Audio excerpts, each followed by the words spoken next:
So let's look at one more short chapter from Anselm's Proslogion, chapter 4. What is the question here? Well, Anselm has given us an argument that I think that says that the denial of God's existence is absurd. Yet people deny God's existence, and it doesn't seem absurd. Now, they may be mistaken. That is, they may be wrong as a matter of fact. But plenty of things are said that are wrong, that turn out to be mistaken, yet that doesn't mean that they're absurd. What Anselm wants to conclude is that it's absurd. It's logically absurd. It contradicts itself to say that God does not exist. But you can say it. God does not exist. That may be true, it may be false, but it doesn't seem on the face of it to be absurd.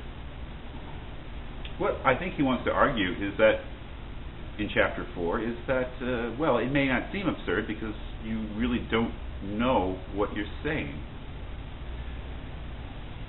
Let's take a look at this. Chapter 4. How the fool has said in his heart what cannot be conceived. A thing may be conceived in two ways.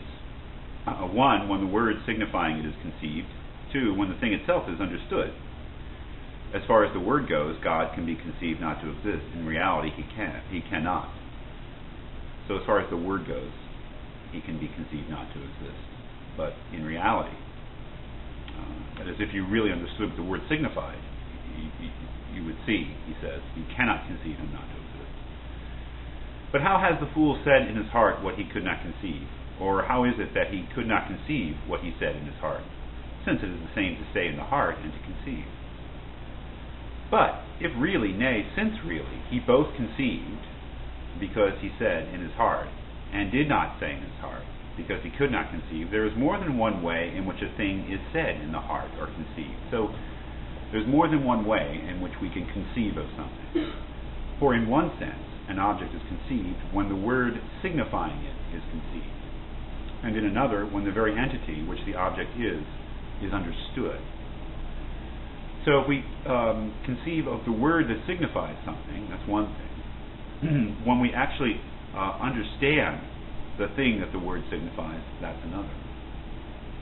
In the former sense, then, God can be conceived not to exist, but in the latter, not at all.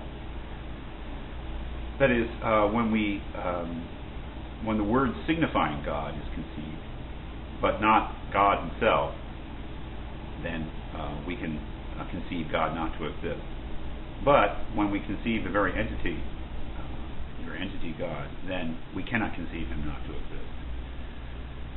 For no one who understands what fire and water are can conceive fire to be water, in accordance with the nature of the facts themselves, although this is possible according to the words. So then, no one who understands what God is can conceive that God does not exist, although he says these words in his heart, either without any or with some foreign signification. For God is that than which a greater cannot be conceived. And he who thoroughly understands this assuredly understands that this being so truly exists that not even in concept can it be non-existent. Therefore, he who understands that God so exists cannot conceive that he does not exist. Well, what if I said something like this? That triangle has 5 sides, or that triangle does not have 3 sides. I can say that. I can conceive that if I conceive the word triangle.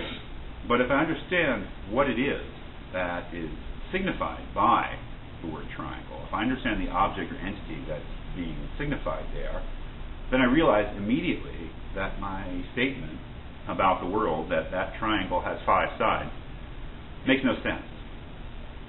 That in fact I can say the words, I can even say them with a certain amount of meaning, but that they are absurd. A triangle cannot have 5 sides. A triangle by its very essence is a 3-sided figure. If it had 5 sides, it would be a pentagon, not a triangle.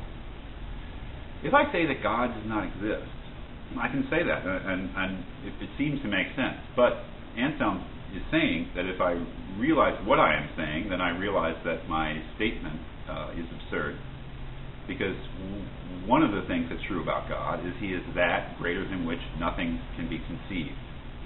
If I understand that, that is one of the attributes of God, then I understand that his existence is implied in the very definition of God.